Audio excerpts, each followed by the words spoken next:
Mesdames et messieurs, bienvenue à votre émission hebdomadaire Écho d'Écho. Aujourd'hui, dans le Focus, nous allons parler industrialisation du Bénin.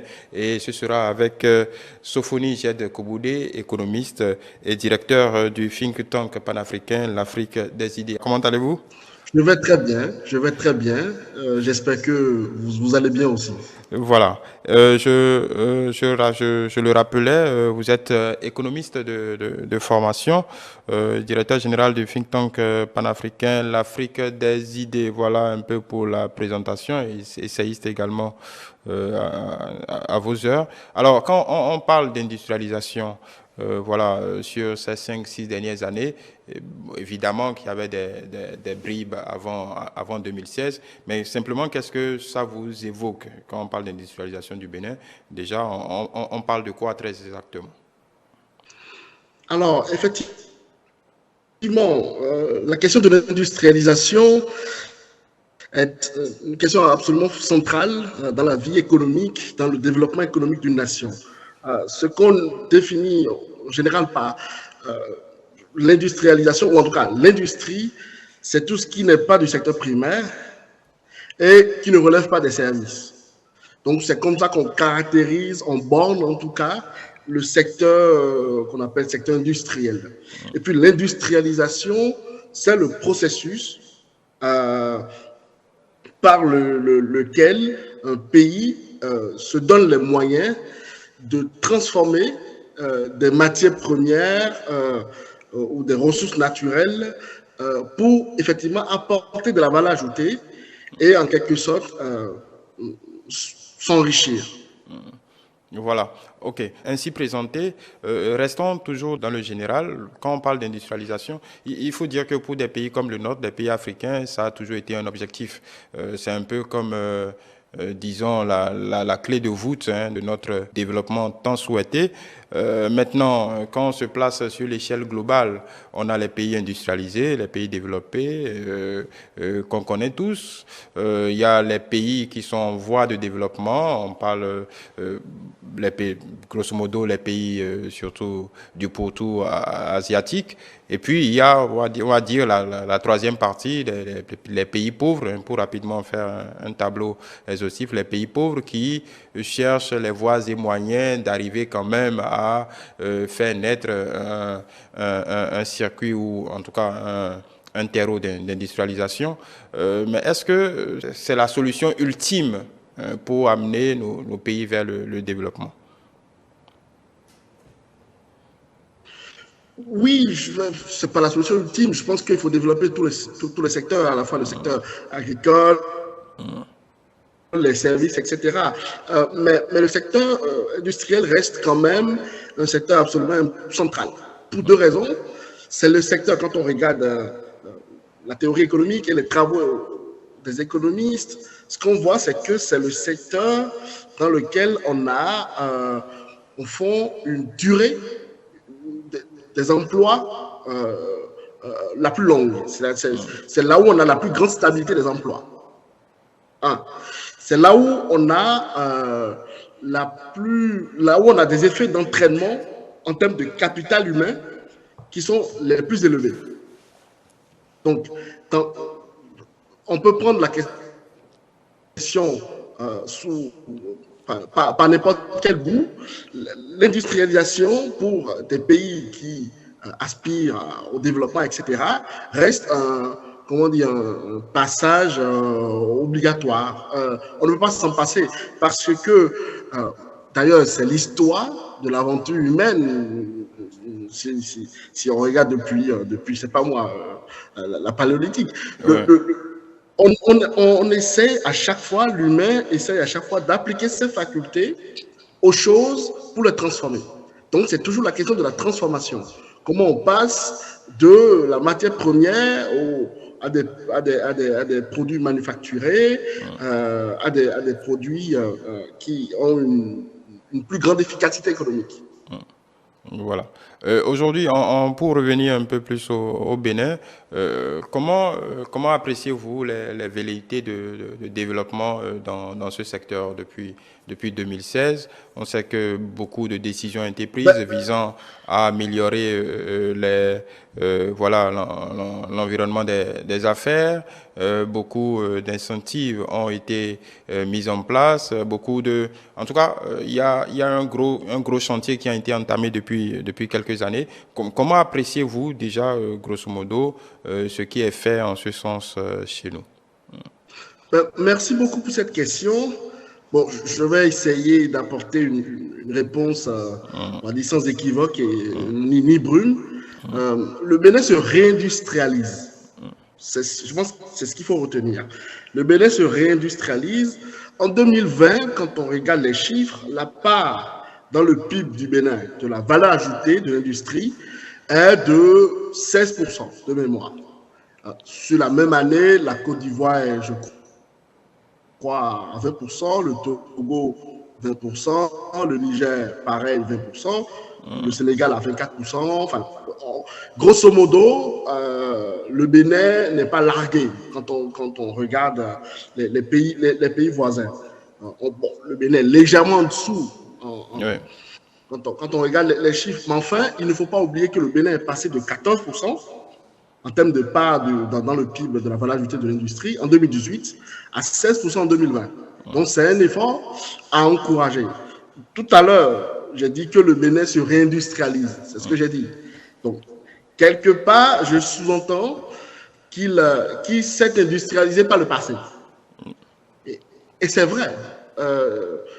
Si vous voulez, on peut faire un pas en arrière pour scander les années récentes de l'histoire de l'industrialisation au Bénin.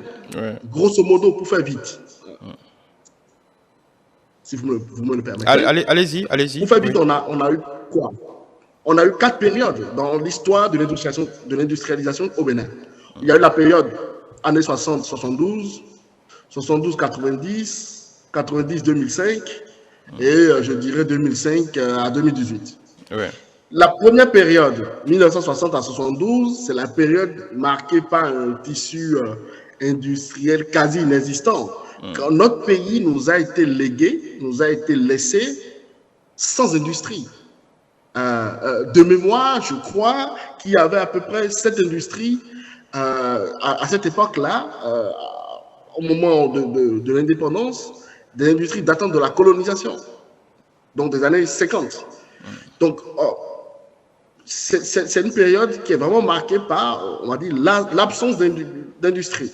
Un désert Quand on regarde la période industriel, d'après, ouais. pardon, quand on regarde la période d'après, Oui. de 72 jusqu'à 90, ce qu'on voit, c'est que c'est une période qui est caractérisée, si vous voulez, par le fait que l'État a décidé de contrôler, de diriger de façon centralisée le secteur industriel. Vous savez, c'est la période du marxisme-léninisme dans notre pays, avec collectivisme assumé. Bon, sans surprise, ça n'a pas marché, parce que le collectivisme ne marche jamais, enfin, nulle part dans le monde, ça n'a marché. Vous connaissez la blague, le collectivisme, c'est comme l'église catholique sans l'enfer. Ça ne peut pas marcher. Ça ne peut pas marcher, effectivement. Donc voilà. Et puis, on a la période que je dirais, que j'appellerais la période faste de l'industrie au Bénin. C'est la période 90 à 2005. C'est une période qui est marquée par, on va dire, au fond, la libéralisation de l'économie, donc réduction du portefeuille de l'État à quelques grandes entreprises, augmentation du portefeuille du secteur privé. Donc, en fait, si vous voulez, le secteur privé à proprement parler au Bénin a 32 ans. C'est-à-dire que c'est à partir des années 90 qu'un secteur privé à proprement parler s'est dessiné au Bénin. Donc, entre parenthèses, soyons indulgents avec notre secteur privé. Il est très jeune. Et donc, qu'est-ce qu'on voit dans cette période de 90 à 2005? C'est que la part du PIB de la valeur ajoutée de l'industrie a considérablement augmenté. Et je crois qu'on a atteint un pic de 22% en 2003, de mémoire. Donc, ça a été absolument considérable. Et puis après ça, on a eu une période de désindustrialisation, littéralement. Donc, 2005 jusqu'à 2018, on est passé en termes de part dans le PIB de l'industrie, on est passé de 22% à 14% en 2018.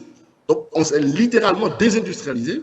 C'est pour ça que tout à l'heure, en introduction, je vous disais que, au fond, le Bénin se réindustrialise. Et là, je crois que le gouvernement en place tente d'ouvrir une nouvelle période de l'histoire de l'industrialisation de l'économie béninoise, grâce notamment à la fameuse zone économique spéciale de Modibé. Oui, justement, parlons-en. Cette zone économique spéciale de Glodjigbe qui semble être le vaisseau amiral, hein, de cette nouvelle ère que vous évoquiez à l'instant. Est-ce réellement, hein, je vais poser la question de façon simple, est-ce réellement, vous le pensez réellement comme, on va dire, pour user d'un anglicisme, un game changer, hein, pour l'économie béninoise? Alors, oui, je réponds oui, c'est clairement un game changer, pour reprendre votre expression. Mais je dis ça tout en ayant de l'empathie et en comprenant ceux qui expriment une forme de doute. Parce que on ne peut pas, entre nous, on ne peut pas dire que la zone industrielle de Semekoji a été un grand succès. Voilà. On ne peut pas le dire. Donc, ceux qui aujourd'hui expriment des doutes, moi, je comprends ces doutes et ces inquiétudes.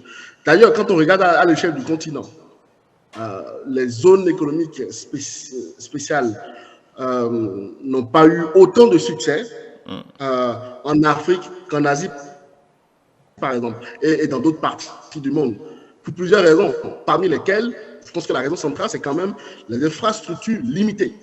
Oui. Il ne faut pas oublier que le déficit de financement, chiffré par la BAD, la Banque africaine de développement, le déficit de financement des infrastructures en Afrique est estimé entre quelque chose entre 80 et 100 milliards de dollars par an. Donc, on a un déficit de financement des infrastructures qui est considérable. Et puis, le problème aussi, c'est que les zones économiques spéciales en Afrique se sont principalement concentrées sur les exportations, alors que, enfin, tout en délaissant les marchés régionaux et on va dire les marchés nationaux. Donc, oui, quand on regarde l'histoire, on peut avoir des doutes sur l'efficacité de cette entreprise, de cette nouvelle entreprise du gouvernement béninois. Mais justement, c'est pour ça que moi j'y crois. Je crois fondamentalement, si vous voulez, que le Bénin a appris de ses erreurs en la matière. Les infrastructures critiques pour le bon fonctionnement d'une zone économique spéciale sont aujourd'hui en cours de déploiement quand on prend le cas de la zone économique spéciale de Glodjigbe. Les infrastructures critiques comme l'énergie, l'eau, la fibre optique pour un Internet rapide, parce qu'aujourd'hui, on ne peut pas faire grand-chose sans Internet. Les routes physiques. Donc, les routes de transport et les autoroutes de l'information sont mises à la disposition des entreprises aujourd'hui dans la zone de Glodjigbe pour permettre justement aux entreprises d'opérer dans un environnement, dans un cadre qui soit convenable. Je vous fais la confidence que je suis allé il n'y a pas longtemps, il y a juste 2 semaines, à Glodjigbe, moi-même, pour aller voir les travaux et comment les choses sont en train de se dérouler. Je peux vous dire que il y a de quoi être d'abord fier, et puis il y a de quoi être très optimiste. Voilà. En parlant d'inquiétude tout à l'heure, au-delà de tout ce qu'il y a comme voilà, gisement d'emploi potentiel inhérente à ce type d'infrastructure, quand vous parliez de doute et d'inquiétude, il y a voilà, une critique constante qui colle à la peau, pas seulement du cas béninois, toujours autour de ce modèle de création de zones industrielles. Ce sont les concessions que les États sont prêts à faire pour pouvoir attirer ces investisseurs. Après, est-ce que c'est un jeu à somme nulle parce qu'il y a beaucoup d'aménagements qui sont consentis au niveau des charges salariales, au niveau des prélèvements fiscaux. Il y a beaucoup de concessions que la collectivité met sur la table, accorde à ces investisseurs pour pouvoir simplement les attirer. Au final, est-ce qu'il y a visiblement, c'est un choix, c'est un pari pour l'emploi. Tout pour l'emploi, quand bien même il faille se dépouiller quelque peu. Comment vous analysez un peu cette équation? Non, je crois que il y a une erreur conceptuelle majeure de croire que c'est pas l'impôt, pas les taxes, pas les charges, les taxes sur les emplois, etc., que le pays se développe. Ça n'est pas du tout le cas. Et je pense que vous posez une très très bonne question, parce que cette question, au fond, soulève la question du fondement, de l'efficacité de l'impôt. Je veux quand même rappeler, ceux qui le savent, ou ceux qui ne le savent pas, que celui qui nous donne le sens premier et facilement compréhensible de l'impôt, c'est quand même Jean-Jacques Rousseau. Oui. Je me permets de rappeler que quand on lit le petit livre de Jean-Jacques Rousseau qui s'appelle Discours sur l'économie politique, oui, il explique que, au fond, impôt et imposteur, c'est la même chose. C'est-à-dire que l'accent circonflexe sur le O, c'est le S de imposteur. Oui. Donc, cette habileté lexicographique de Jean-Jacques Rousseau lui permet au fond de dénoncer une triste réalité, celle d'une fascination, je dirais morbide, de certains États de son époque à lui, oui, pour la fiscalité. Mais force est de constater que cette fascination est plus que jamais d'actualité. Je regrette parce que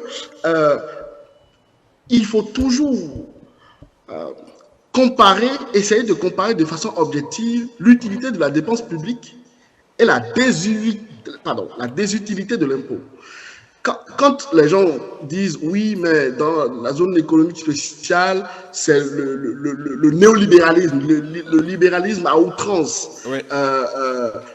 On ne paie pas de taxes, on fait des cadeaux, on appelle ça des cadeaux fiscaux aux entreprises. Mais ce n'est pas vrai.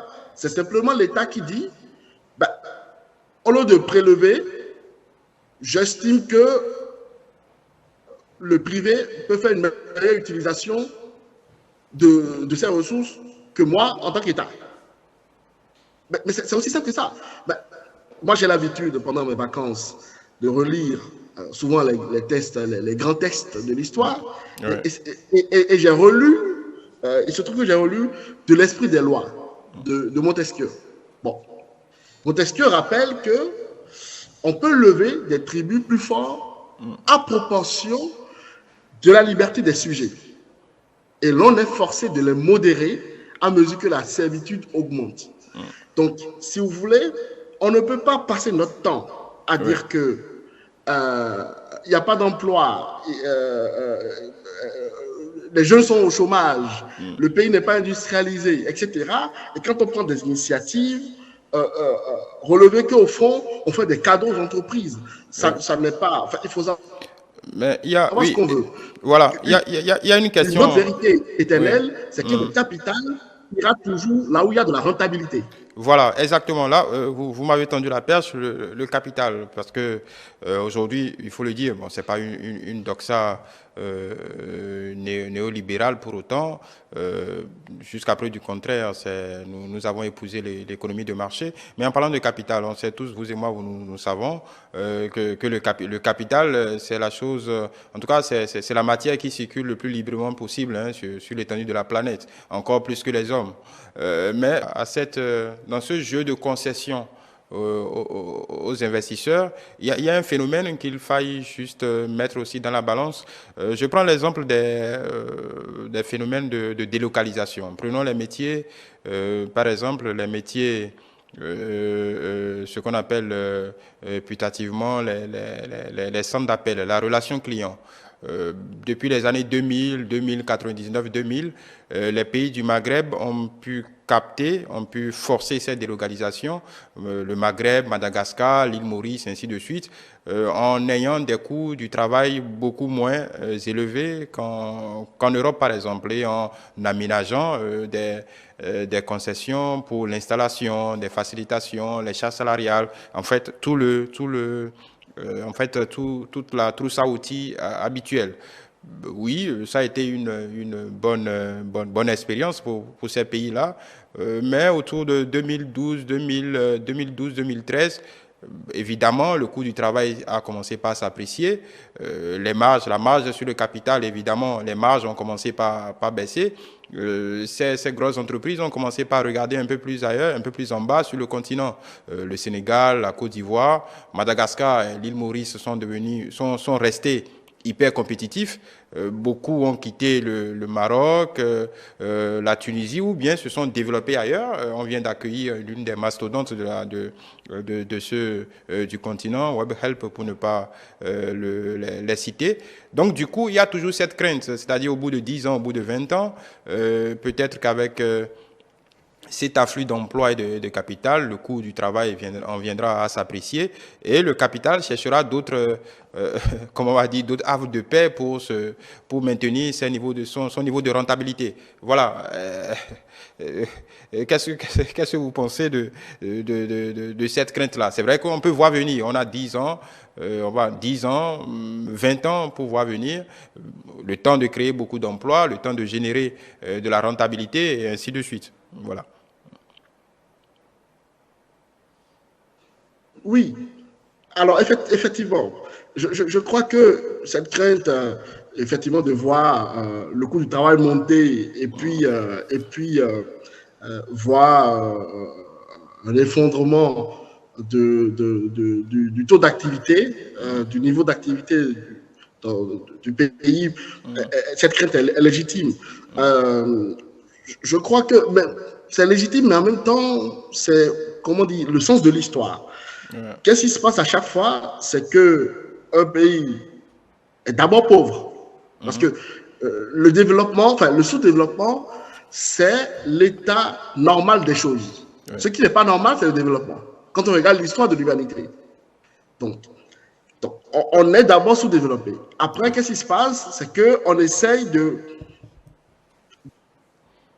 transformer, de faire des choses. Et à mesure qu'on transforme et qu'on essaye de s'industrialiser, etc., ben, le niveau de vie monte. Oui. Le niveau de vie monte, le coût du travail monte, et donc on est obligé de progresser dans la chaîne de valeur. Pourquoi est-ce qu'aujourd'hui, il y a très peu d'entreprises qui fabriquent dans un pays comme la France ou autre, très peu de pays fabriquent des t-shirts, par exemple.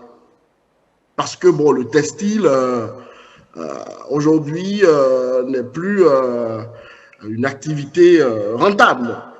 Cette activité est partie en Asie, notamment en Chine et au Bangladesh, et est en train de revenir sur le continent africain, notamment en Éthiopie. Oui, donc, en Éthiopie, oui, voilà, exactement. Donc en réalité, c'est un peu ça, c'est-à-dire que c'est le facteur limitant de la rentabilité du capital, c'est le coût du travail. Donc, il faudrait que le coût du travail ait aussi les taxes. Oui, il faudrait, pour que nous ayons un pays qui fonctionne bien avec, au fond, un tissu industriel qui se développe, il faut à la fois avoir un coût du travail, un marché du travail flexible et efficace, et il faut, comment dire, une fiscalité juste et au service de l'activité. Parce que, encore une fois, il y a une loi qui ne souffre d'aucune exception. Les profits d'aujourd'hui sont les investissements de demain. Oui. Et les emplois d'après-demain. Demain, oui, voilà. Aussi, une autre question afférente à ce modèle, à ce modèle de développement, c'est que de facto, ça crée une économie, on va dire, en griffe à deux vitesses. Parce qu'il y a ceux qui sont en dehors de cette zone, parce qu'on va dire, comme vous le décrivez si bien depuis le début de cet entretien, cette zone sera comme un catalyseur en termes de création d'emplois, de valeur ajoutée pour l'économie, surtout pour les filières d'exportation. Et il y a les autres entreprises, en tout cas dans la filière industrielle, les services, ainsi de suite, qui sont tout autour et qui ne bénéficient pas forcément des mêmes coups de pouce. Comment vous voyez, comment pensez-vous que l'État peut gérer cette dichotomie de fait pour ne pas créer, comme je le disais, une économie à deux vitesses?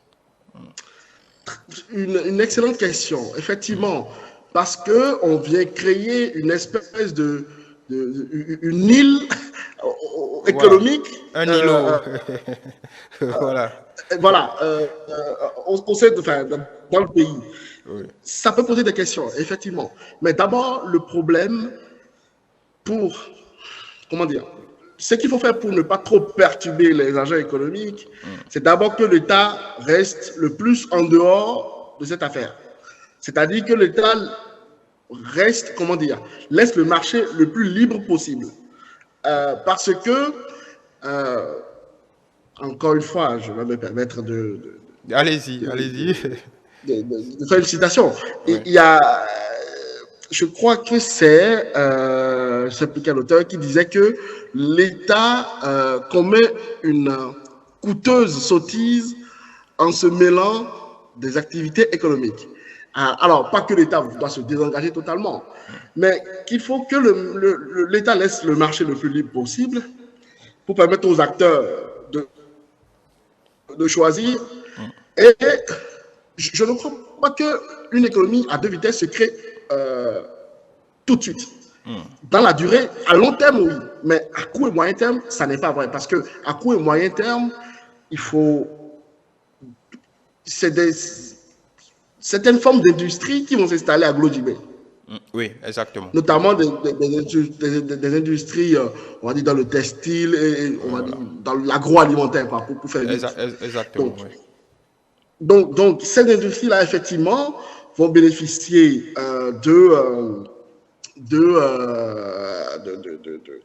d'avantages, notamment fiscaux. Mais ce qui va se passer, c'est que eux, ils sont pour la plupart orientés vers l'exportation. Vers l'exportation, exactement, oui. Donc, en réalité, on ne sera pas, il n'y aura pas une économie à deux vitesses vis-à-vis de l'économie béninoise. Mais si on a d'autres industriels qui exportent, ils seront bien inspirés de s'installer à Glodjibé. Pourquoi? Exactement. Parce que on ne peut pas dire que Glodjibé ne peut pas accueillir tous les industriels du Bénin. C'est quand même 1640 hectares de mémoire. Oui. C'est pensé pour accueillir beaucoup, oui. C'est pensé pour accueillir beaucoup de monde, oui. Voilà. Donc, l'économie à deux vitesses, pour moi, c'est une question, c'est un non-sujet à court et à moyen terme. Voilà.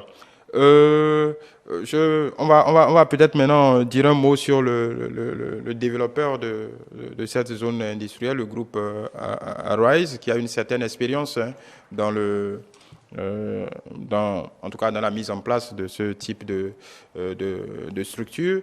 Alors, il y a ce même modèle qui est implémenté de l'autre côté de la frontière au Togo. D'après vous, quels sont les avantages, même si au niveau des industries qui se mettent en place, il peut y avoir des différences. En tout cas, les marchés ne sont pas les mêmes, ou les niches ne sont pas les mêmes. Quels peuvent être les avantages compétitifs dont le Bénin peut se targuer pour assurer le succès de sa zone économique? Alors, effectivement, je crois que j'aime bien nos frères togolais. c'est pas ça la question, mais on ne joue pas dans la même catégorie sur ce sujet.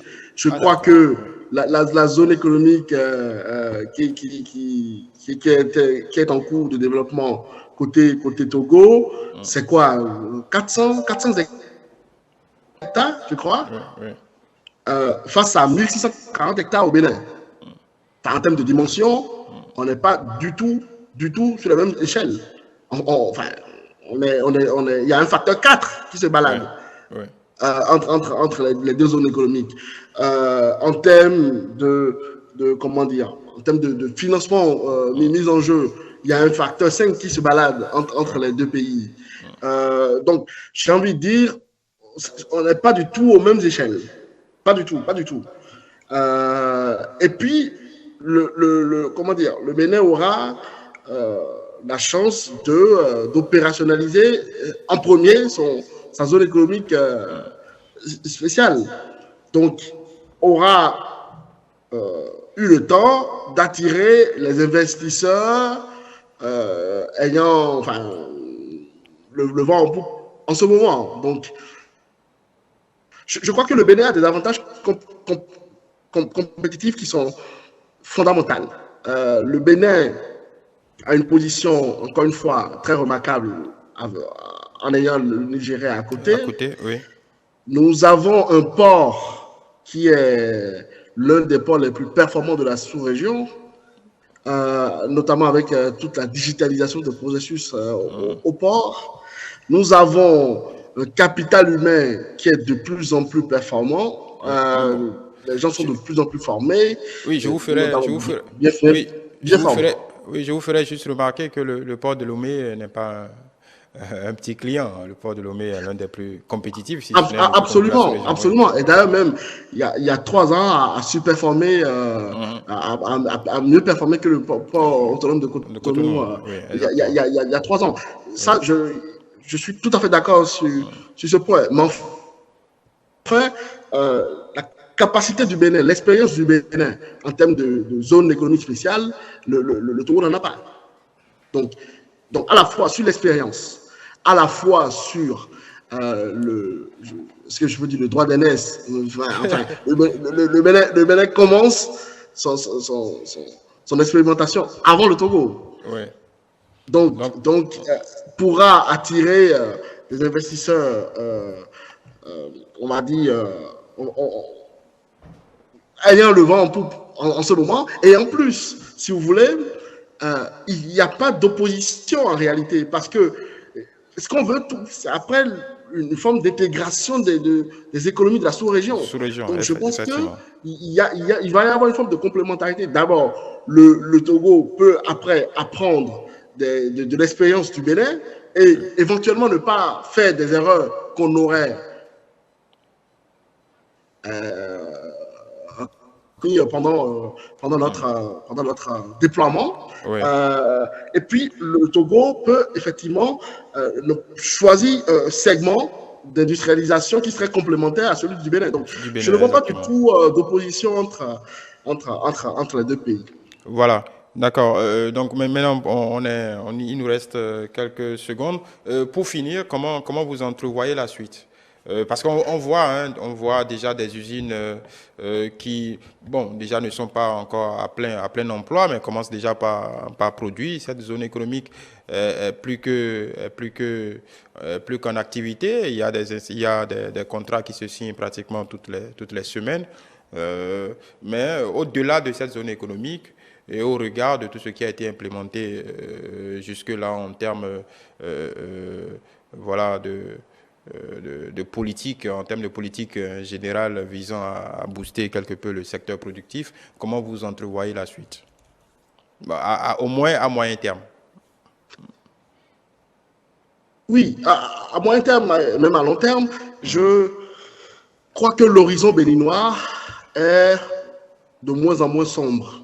C'est-à-dire que je vois un chemin, un sentier de développement qui commence et qui va se poursuivre. Ça va vraiment être le sens de l'histoire. Je vois que nous avons des challenges, mais que nous allons relever au cours du temps. Le premier challenge, formation du capital humain et surtout accumulation du capital humain. Deuxième challenge, la fiscalité. Il faut une fiscalité, une bonne fiscalité qui assure la pérennité du secteur privé. Une bonne fiscalité, c'est quoi? C'est une fiscalité qui combine le financement d'un État efficace, la redistribution des revenus, la stabilisation de la croissance et le maintien, et c'est fondamental, de l'attractivité du pays. Encore une fois, j'ai eu le bonheur, au nom de l'Afrique des idées, de remettre un rapport récemment au ministre d'État, ministre de l'économie et des finances, son Excellence Robert Ouadani, où nous avons fait 6 propositions pour accroître l'attractivité économique du Bénin. Donc, je crois que nous avons des challenges à relever. Il y a des propositions sur la table. Je suis assez confiant et je voudrais dire aux investisseurs qui seraient devant E-Télé clairement de se mobiliser pour venir investir au Bénin. Voilà, voilà qui conclut très bien, en tout cas qui conclut de façon intéressante, qui conclut assez bien notre entretien de ce jour. Merci beaucoup Sophonie Jed-Koboulé. Je rappelle que vous êtes économiste et directeur général du think tank panafricain L'Afrique des idées, essayiste, auteur de 2 essais, L'horizon africain, le digital au secours de l'Afrique. Nous avons parlé industrialisation dans le focus de EcoDeco. Mesdames et messieurs, merci de nous avoir suivis. Nous nous retrouverons la semaine prochaine, si Dieu le veut bien, pour d'autres sujets.